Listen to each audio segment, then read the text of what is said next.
Hello friends, myself Viren Panchal Edugrid के ये channel पे आपका स्वागत कर रहा हूं। आज हम बोर्ड 2025 के केमिस्ट्री सब्जेक्ट के बहुत इंपॉर्टेंट एमसीक्यूज लेके आए हैं, जो question bank already GSEB board publish करती है। उसी के एमसीक्यू हम वन बाय वन देखेंगे और उसका गुजराती क्वेश्चन भी आपको यहां पे दिखेगा। So it will be very much useful to you and आपको जो भी दिक्कत है केमिस्ट्री में आप हमें बताते रहिए हमारी कमेंट बॉक्स में। वी विल ट्राई कि हम उसे सॉल्व आउट कर पाए। So let's start.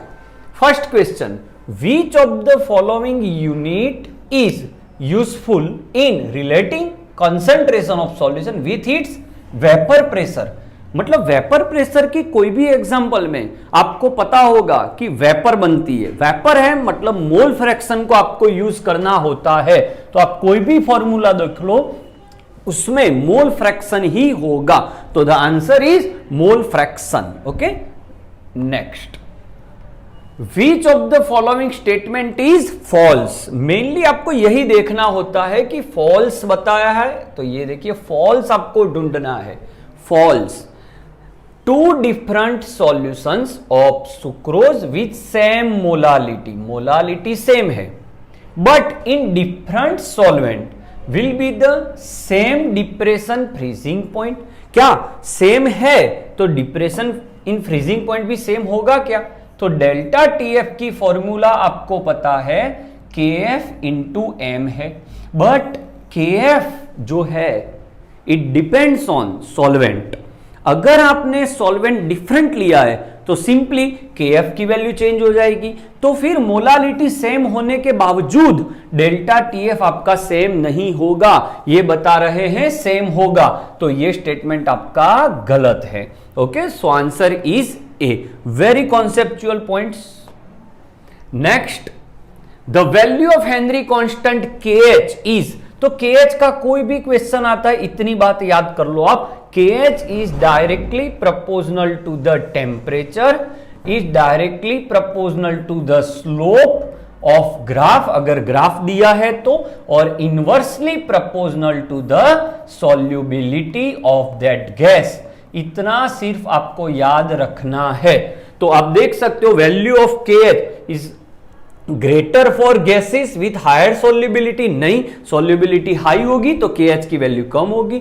Greater for the gases with lower solubility, yes, inversely proportional है। So answer is your B. Next question, in which solution solute in liquid and solvent is liquid. So both are in liquid. Okay, तो बहुत easy है ये। आपका first जो table है NCERT का वही से क्वेश्चन है। Answer is ethanol dissolved in water.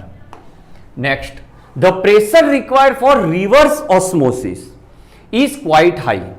आपको पता होगा रिवर्स ऑस्मोसिस में क्या होता है, हाई कॉन्सेंट्रेशन वाले से लो कॉन्सेंट्रेशन वाले सॉल्यूशन की ओर आपका सॉल्वेंट पास होता है। नॉर्मली लो से हाई जाएगा तो ऑस्मोसिस, बट हाई से लो जाएगा तो वो रिवर्स ऑस्मोसिस। इसके लिए आपको यहां एक एसपीएम लेना होता है और टेक्स्ट बुक का सीधा आंसर है सेल्यूलोज एसीटेट लिया जाता है।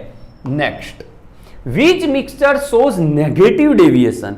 राउट लो पॉजिटिव डेविएशन, नेगेटिव डेविएशन है ideal.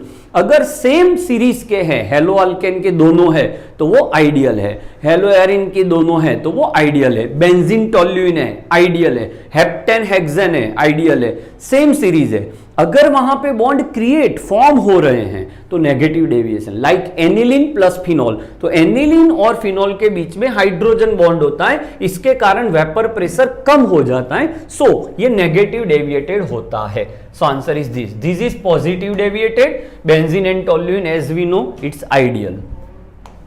Next, in electrochemical cell behaves like electrolytic cell. तो इसकी तीन कंडीशन होती है। अगर एक्सटर्नल कम है तो ये इलेक्ट्रोकेमिकल सेल है।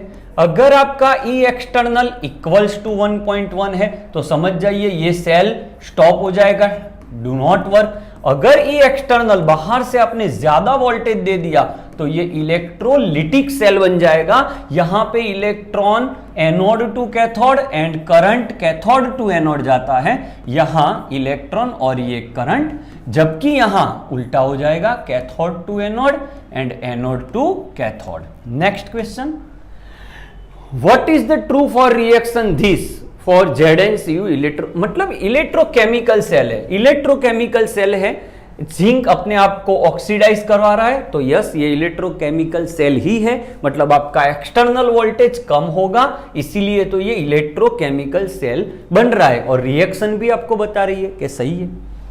Next, using the given data, अब ऐसे क्वेश्चन बहुत आते हैं, इसे कैसे सॉल्व किया जाए, तो ट्रिक देख लीजिए कि भाई आपसे पूछा गया कि रिड्यूसिंग एजेंट, तो reducing agent is directly proportional to oxidation values and inversely proportional to reduction values. अगर इनवर्सली प्रोपोर्शनल से आप आंसर निकालते हो तो ये जो स्लैश होता है ये वाला, उसके ये साइड वाला आपको आंसर लेना है, ट्रिक याद रखना, और डायरेक्टली प्रोपोर्शन से निकालते हो तो यहां से आंसर लेना है। मैं क्या बोल रहा हूं बता रहा हूं, स्ट्रॉन्गेस्ट रिड्यूसिंग एजेंट, कौन स्ट्रॉन्गेस्ट रिड्यूसिंग एजेंट है। अब बात क्या है, these all values are reduction values, so inverse proportion वाला कॉन्सेप्ट लगेगा कि भाई जिसकी रिडक्शन वैल्यू कम है वही आपका स्ट्रॉन्गेस्ट रिड्यूसिंग एजेंट होगा। तो चारों में से सबसे कम वैल्यू वाला ये है Cr3+ एंड Cr। अब आपको ऑप्शन में Cr भी दिखेगा, Cr3+ भी दिखेगा, तो आपको याद रखना है यहां आपसे मिस्टेक होगी, आंसर आपका Cr आएगा। इनवर्स प्रोपोर्शन से आप कोई भी आंसर निकालोगे तो स्लैश के वहां से आंसर लेना है, याद रखिएगा। ओके, सो नेक्स्ट, क्योंकि रिडक्शन वैल्यू से निकाल रहे हो तब, ऑक्सीडेशन से निकाल रहे हो तो डोंट वरी, आप सीधा आंसर ले सकते हो क्योंकि वो क्रोमियम यहां आ जाएगा। Next, use the data given below to find out strongest oxidising agent. Yes, तो oxidising agent is directly proportional to the reduction value and inversely proportional to oxidation values. Now you see all this are reduction values, क्योंकि charge कम हो रहा है। अब oxidising agent सबसे strong कौन होगा, जिसकी रिडक्शन वैल्यू सबसे ज्यादा होगी, तो सबसे ज्यादा रिडक्शन वैल्यू ये वाली है। तो अब आपका डायरेक्ट प्रोपोर्शन है, तो स्लैश के यहां पे जो होगा वो आपका आंसर होगा। तो यहां कौन है, MnO4-, ये ट्रिक लगा दीजिए, answer will be C. I hope आपको अच्छा लगा होगा ये trick. Next, using the data given below find which option of the order of reducing power, मतलब रिड्यूसिंग एजेंट इज करेक्ट। तो कौन रिड्यूसिंग एजेंट बेस्ट है, तो अभी देखा जितनी कम वैल्यू होगी वो आपका आंसर, और स्लैश के यहां से तो आपका सबसे आगे आएगा क्रोमियम, तो आंसर ये 2 या 1 3 है, ये नहीं आ सकता। नेक्स्ट, अब क्या देखो, तो लास्ट तो यहां सेम है। ओके, अब ये देखो Cr3+ और Cl, तो यहां देखो इसकी वैल्यू ज्यादा है, इसकी वैल्यू कम है।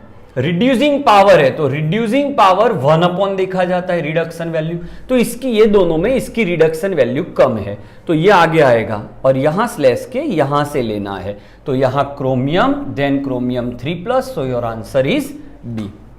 याद रखिएगा, इनवर्स प्रोपोर्शन से आंसर ले रहे हो तो स्लैश के यहां से आंसर लेना है।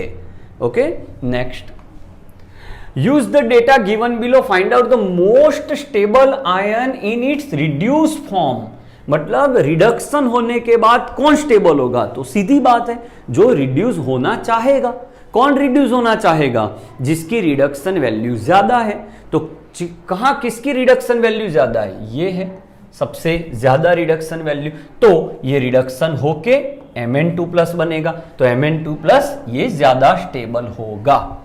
ओके, याद रखिएगा, इट्स रिड्यूस फॉर्म में वो कहां ज्यादा स्टेबल है, जिसकी रिडक्शन वैल्यू ज्यादा होगी उसका रिड्यूस होना इजी हो जाएगा, इसी के कारण उसकी जो रिड्यूस फॉर्म है, मतलब आफ्टर रिडक्शन जो आपको मिल रहा है वो ज्यादा स्टेबल होगा।